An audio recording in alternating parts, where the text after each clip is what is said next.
Hello guys, welcome back to my new video. আজকে আমি দেখাবো হচ্ছে আমার একটা অস্কার মাছের ক্লাউডি আই টাইপের হয়ে গেছে। সেটা হচ্ছে এই অস্কার ফিশটার। আমার এই অস্কার ফিশটার কিন্তু ক্লাউডি আই হয়ে গেছে, তোমরা দেখতে পাচ্ছ। তবে এটা সবে শুরু হয়েছে। এটা একটা কারণেই হয়, সেটা হচ্ছে খারাপ ওয়াটার কন্ডিশনের জন্য। আর ওরা যে খাচ্ছে তার পটি যদি ট্যাঙ্কের মধ্যে পড়ে থাকে, সেই থেকে এই রোগটা ছড়াতে পারে। ব্যাড ওয়াটার কন্ডিশনের জন্য এটা হয়। তো আমার ফিল্টারটা দেখতেই পাচ্ছ, অবস্থা খারাপ ফিল্টারটার। সেই কারণে হয়তো হতেও পারে, কারণ ফিল্টার নোংরা টেনেছে অনেক। জল কিন্তু পুরো ক্লিয়ার আছে, তারপরেও জানি না কেন এরকম হলো। যাই হোক, এটা ট্রিটমেন্ট একটাই, এখন আমাকে 30% মতন জল কমিয়ে দিতে হবে। কমিয়ে দিয়ে ভিতরে যত নোংরা আছে সব ফেলে দিতে হবে, যত ময়লা আছে দিয়ে নতুন জল দিয়ে কিছু মেডিসিন দিয়ে সল্ট দিয়ে আর এটাকে অন করে দিতে হবে। 24 ঘন্টার মধ্যে আশা করি ঠিক হয়ে যাবে। তাহলে মোটামুটি সবারই আস্তে আস্তে এই রোগটা ছড়িয়ে যাবে। এর আগেও আমার ক্লাউডি আই হয়ে গেছিলো 2-3টে মাছের, যখন আমি একটু এদের দিকে কেয়ার না করতাম, একটু ব্যস্ত থাকতাম, সেই সময় এই জিনিসগুলো হতো। তো এখন আমি এদের ট্রিটমেন্ট করি। আর এখন ওয়েদার চেঞ্জ হচ্ছে, এখন এই ডিজিজগুলো হতেই পারে। তোমাদের ট্রিটমেন্ট দেখিয়ে দিচ্ছি, আর প্রসেসিং কী করে কী করতে হবে সেটাও দেখিয়ে দিচ্ছি। ভিডিও সবাই দেখতে থাকো।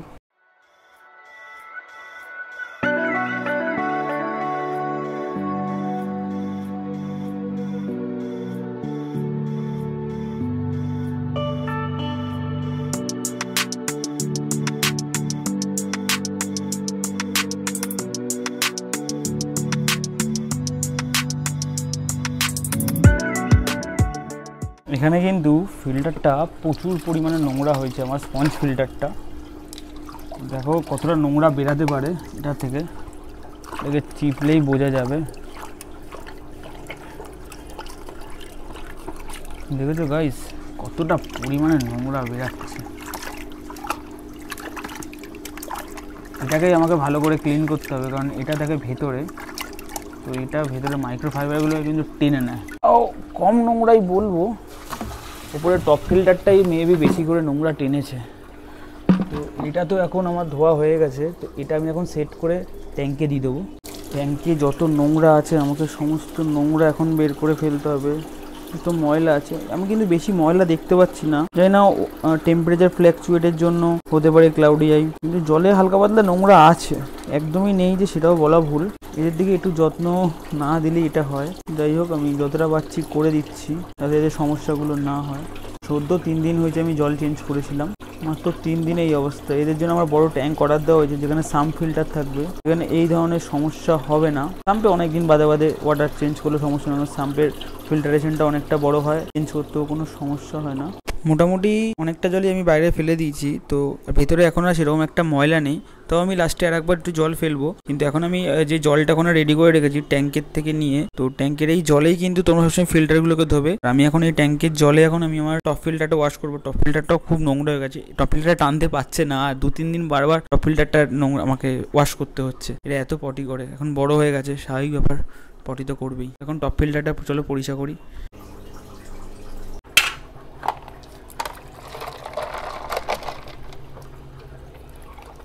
দেখো গাইস কীরকম নোংরা, পুরো কাদা মাটির মতন অবস্থা। এর জন্যই জলটা পুরো এদিক ওদিক হয়ে গেছে, জলে গন্ডগোল হয়ে গেছে। এত নোংরা, জল পরিষ্কার কিন্তু টপ ফিল্টার তো নোংরা হয়ে রয়েছে না, পুরো কাদা হয়ে রয়েছে সব জায়গাগুলো। এই কারণের জন্যই জলটার কন্ডিশন খুব খারাপ হয়ে গেছিলো। এটাকে ভালো করে আমাকে ওয়াশ করতে হবে ফিল্টারটাকে, আবার 3 দিন পরে আমাকে আবার চেঞ্জ করতে হবে জল। তো গাইস আমি আবার নিয়ে নিয়েছি, তো জল ট্যাঙ্কির থেকে নিচ্ছি।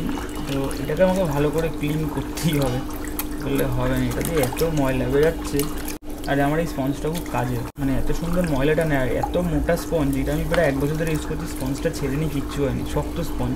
এই স্পঞ্জ আমি অনেক জায়গায় খুঁজেছি কিন্তু কোথাও পাচ্ছি না। তো গাইস এই দেখো আমি পুরো এটাকে ক্লিন করে ফেলেছি ভালো করে, কোনো জায়গায় কোনো নোংরা নেই। এটাকে এখন আমি আমি বসিয়ে দেবো, টপ ফিল্টারটা চালিয়ে দেবো, আর কিছু জল সাইফন করার আছে, করে মেডিসিন দিয়ে তোমাদের দেখাচ্ছি। আচ্ছা, এই হয়ে গেছে আমার ওয়াটার সাইফন করা, মোটামুটি অনেকটাই করেছি, এর থেকে আর বেশি করবো না। তো এই নিয়ে নিয়েছি আমি এখন রক সল্ট না, সরি, এটা অ্যাকোয়ারিয়াম সল্ট। তো এই অ্যাকোয়ারিয়াম সল্ট আমি এতে দেবো। কতটা পরিমাণ দিচ্ছি তোমরা দেখে নাও, তোমরা এতে চামচ পরিমাণ দিতে পারো। তো আমার একটা আন্দাজ হয়ে গেছে, আমি সেই আন্দাজ অনুযায়ী দেবো। মোটামুটি এতটা মতন আমি সল্ট আমি ওদের দিয়ে দেবো, আশা করি এতে হয়ে যাবে এতটা মতন সল্টে।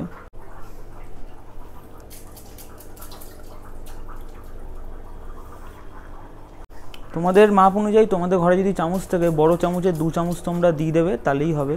আর ক্লাউডি আই ট্রিটমেন্টের জন্য তোমাদের ব্যাকটোনিল FTW, তো এই যে ইয়েলো কালার একটা যে মেডিসিন ব্যাকটোনিল, সেই ওষুধটা তোমরা মানে 2 চিবি মতন দিয়ে দেবে, বেশি দেবে না, 2 চিবির বেশি দিবে না, এই 2 চিবি যথেষ্ট।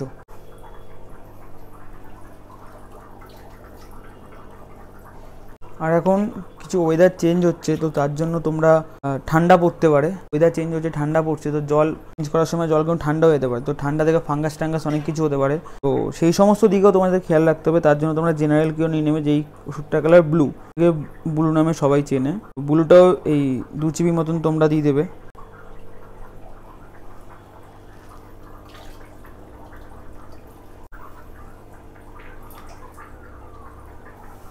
তো এই মেডিসিনগুলো ছিল, আর কোনো মেডিসিন না দিলেও চলবে, এতেই তোমাদের ঠিক হয়ে যাবে। আর হিটারটাকে 28 ডিগ্রিতে সেট আমি লাস্টে করে দেবো।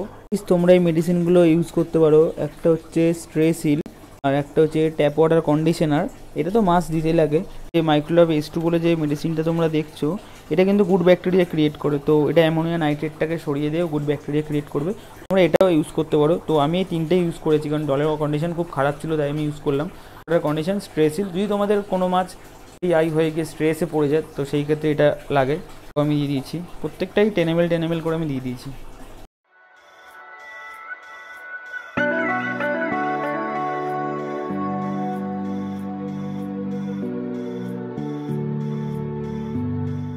আমার জল টল দেওয়া সব কমপ্লিট, ঢাকনা বসিয়ে দিয়েছি, এখন পুরো সেট আপ আছে। এটা হচ্ছে ডে 1, আজকে ক্লিন করলাম। তো আমাকে কালকেও কিন্তু 20% ওয়াটার মতন চেঞ্জ করতে হবে, মানে ভিতরে নোংরা রাখাই যাবে না, 20% ওয়াটার কালকেও চেঞ্জ করতে হবে, পরশু দিনও 20% ওয়াটার আমাকে চেঞ্জ করতে হবে, পরপর 3 থেকে 4 দিন আমাকে 20% করে ওয়াটার আমাকে চেঞ্জ করতে হবে, এতটা না, মাত্র 20%। আর এই দেখো গাইস, আমি হিটার জ্বালিয়ে দিয়েছি, আর হিটার সেট করা আছে 28 ডিগ্রিতে। তো এখন জানি না ট্যাঙ্কের টেম্পারেচার কত, তো যাই হোক টেম্পারেচার ও কিন্তু সেট করে নেবে, অটোকার হিটার। আর আমার কাছে থার্মোমিটার আছে টেস্ট করার জন্য, যদি অত্যাধিক জল গরম হয়ে যায় তখন আমি বন্ধও করে দেবো। আর এখন হিটারটা চলুক, একটু গরম জলের দরকার আছে।